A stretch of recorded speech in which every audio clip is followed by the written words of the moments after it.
Part 4 Wife Power in the Nest of His Own Matriarch. Chapter 8 The Husband Managers.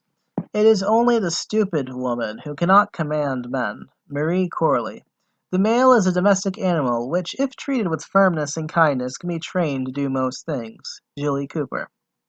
I have a manager. Officially, they call her my wife. A London man at Brixton Fair, 1989. Now she has married him, moved into his house, and settled down to manage her hard worker.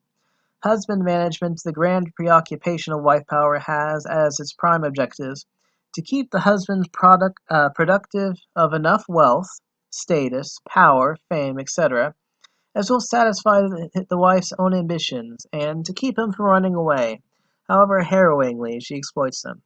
To achieve these aims, a wife brings all her skills in manipulation.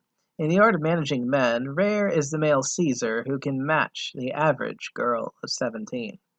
Girls learn it by observation, or through conversation with their mothers or aunts, or during initiation rites in those societies which still practice them. The result is that by puberty, if not before, the average girl can manipulate a situation so as to receive as gifts whatever she desires, even without explicitly asking for them. This skill, which she is ready to use on her male slave, demonstrates a much higher order of managerial craft than order-barking prefects, captains, generals, presidents, tycoons, and other male-style commanders ever attain. After marriage, she keeps her skills sharpened through refresher courses, alias cafe clatches, or gossip sessions, where women talk what, for them, is serious shop. To the management of her husband, a wife brings the highest possible professionalism. If the essence of professionalism, in contrast to amateurism, is in doing what one is doing for monetary or other economic reward, and not for fun, at as high a level of skill as is possible, and with a singleness of purpose that is intolerant of distraction or frivolity, then it is in husband management that women show the highest professionalism. Indeed, compared to a career wife, the so-called career woman of today, who wears a suit, carries a briefcase, commutes to an office daily, does her 9 to 5 stint, and hurries home in the evening rush hour, is not a professional at all, but a high dabbler on the turf of professional men. For when the going gets tough, any but the hardiest of these tomboys is liable to quit and concentrate on her marriage. Once the nest slave has been brought home, the poor fellow is managed ruthlessly. He is given his assignments and made to perform them.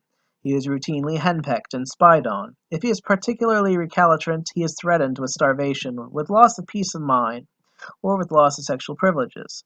He is subjected to the full force of what some Nigerian husbands call bedroom terrorism. The weapons of the bedroom terrorist range from those of agitators to those of assured rulers.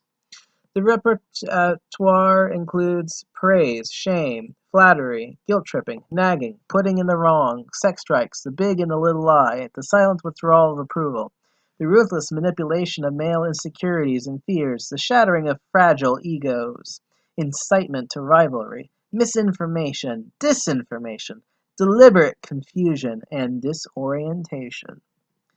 In using these weapons to get whatever she wants out of her husband, a wife has the support of her professional colleagues, her circle of female friends and relatives. They act as her spy network, informing her of her husband's activities when he is out of her sight, and in their cafe clatches, where they gather to natter about how to run their husbands. They teach one another how to make any intractable husband's life so hot as hell that he would prefer to toe the line laid down by his wife. The wives of elite men are, of course, the best husband managers. They are the grandes dames or grand matriarchs who expertly manage the foremost male managers of vast organizations. They are the types referred to when at testimonial dinners. It is said that behind every successful man there is a woman. But what, it may be asked, does such a woman do to her man from behind? As we all well know, behind every successful boxer, athlete, or pop star is a trainer-manager. Likewise, the wife behind a successful man is his trainer-manager. She drives him on like a charioteer drives a horse that is pulling him along.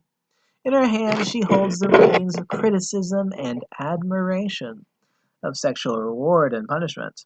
With these she controls his ego and guides his efforts.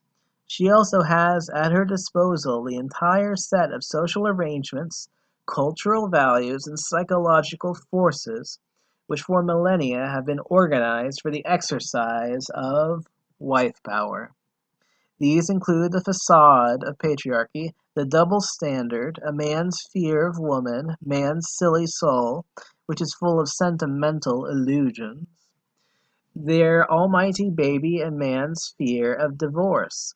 In using these tools and resources of husband management, an elite wife is a past master, past mistress among women. Given such mastery, it is no wonder that elite wives are wont to maintain that men are babies, naive, ignorant, bragging, hard-working, oversized babies, that any woman worth her tears can manage any man. In this, elite wives differ from most feminists. The latter tend to be bewildered and inexpert at man management, either because they escaped a thorough grounding in traditional female arts of management, or because they are contemptuous of such arts. To the discerning observer, the assurance with which elite wives manage their husbands is no different from that displayed by ruling class grandees toward those they habitually rule. These behind-the-scenes trainer-managers of the lords of public affairs, these Livias and Lady Macbeths of the world of power, are indeed the ultimate rulers of the world. Each community, however small, has its local crop of them. That's the end of Chapter 8. If you like this video, remember to like, share, subscribe, donate, and comment if you are so inclined. And until next time, guys, end the simping.